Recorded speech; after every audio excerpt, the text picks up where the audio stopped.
Hi, I'm Ellis Orozco and I'm a public theologian. I'm going to talk a little bit more at the end of this video about why I'm qualified to do that work. But first, let me just give a brief kind of thumbnail sketch of what public theology actually is and what a public theologian is supposed to do. So the term public theology was first coined like in the 1960s by a Lutheran biblical scholar named Martin Marty out of the University of Chicago. He's actually still alive. I think he's like 96 years old, but he did some very important work in theology. And he was the first one to kind of coin the term public theology for something that really has been going on for thousands of years. It's not new. The terminology is new. So public theology basically takes theology and brings it into the public square so that we can have a conversation about it. Whether you're a Christian or not a Christian, everyone is welcome into the conversation. So let me just back up a little bit to kind of give a little more color to that idea. Theology is basically broken up into four different kind of areas. It kind of depends on who you talk to, but basically it's usually broken up into four disciplines. The first is called exegetical theology, sometimes called biblical theology, and that's the study of the branch of theology that studies how we interpret the Bible, what the Bible actually says, and how to bring it to life. So that's biblical theology. The second is called historical theology, and that's the branch of theology that studies not so much the Bible, but how theology formed throughout the years. So it studies what theologians throughout the years said about the Bible and how those ideas from the Bible, those doctrines, if you will, were formulated over time. Things like the Trinity and soteriology, salvation, those kinds of thoughts, how they developed over the years. That's historical theology. The third is called systematic theology. And that's actually the branch that most people probably think of when they think of theology. Systematic theology takes these big, broad topics and talks about them through the lens of the Bible. So the nature of God, the nature of humankind, the sin and Jesus and salvation and angels and demons and good and evil. So it takes these big kind of topics, and from the scriptures or from the Bible, it kind of develops an understanding of those topics. That's called systematic theology. And the fourth area is called practical theology. And practical theology basically takes everything we've learned from these other branches and asks the question, so what? So what does that mean for the average person, on Monday morning? How do we apply theology? So practical theology is really the application of all this theology that we come up with. How do we apply it to real life for the Christian and for the church in particular? So public theology could be called a fifth branch or a fifth discipline, very similar actually to practical theology, in that it takes everything that we learn from theology, from historical theology, systematic theology, biblical or exegetical theology, and practical theology. So both the kind of the theological ideas combined with the practical application. And public theology then takes all of that and puts it into the public square. In some way, the difference between practical theology and public theology is simply the audience.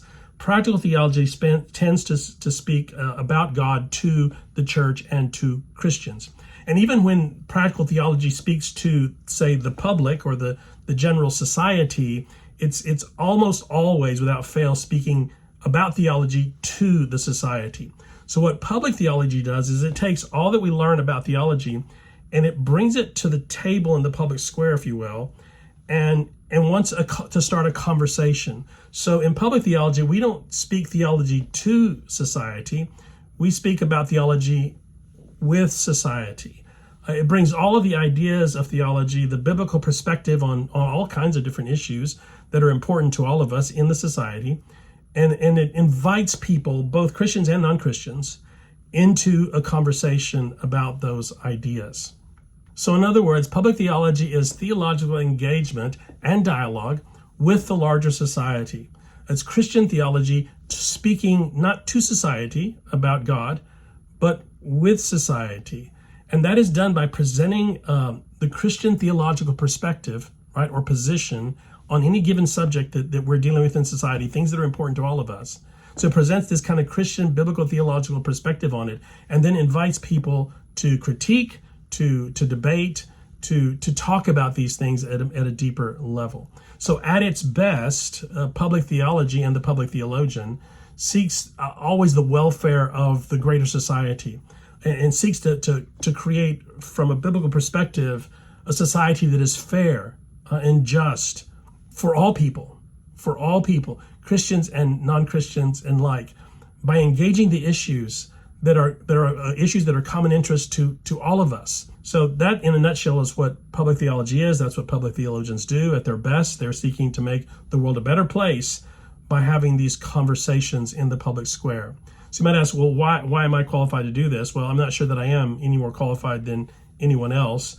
I do have the educational background. My undergraduate degree is actually in mechanical engineering, which actually, if you think about it, actually has given me an ability to be a critical thinker. So engineering teaches you how to problem solve and how to think critically.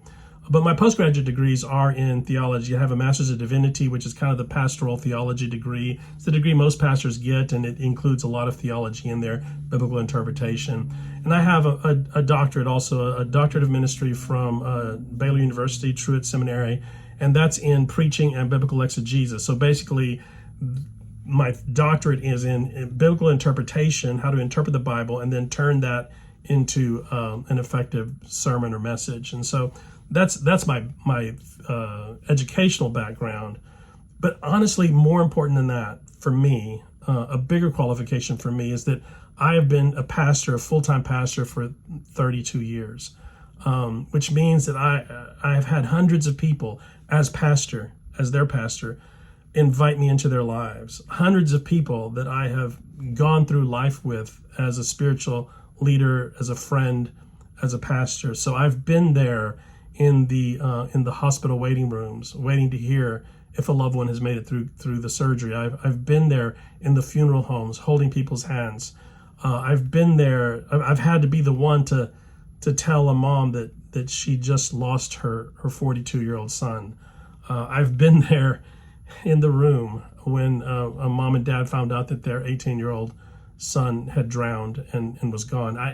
I've been there in the lowest, most crazy moments you can think of with people. I've lived through those things with them. And I've also been in the high moments, the weddings and the celebrations, the birthday parties and the quinceañeras and even the bar mitzvahs, all those things that people do to celebrate. I've also been invited into those celebratory times as well. So I've been with people for 32 years in their lowest times and in their highest times, watching them live out theology in real life. And so that actually for me is a more important qualification than any of the certificates on my wall. So that's what this TikTok channel is going to be all about. If you're interested in that, be sure and hit the follow button and follow me.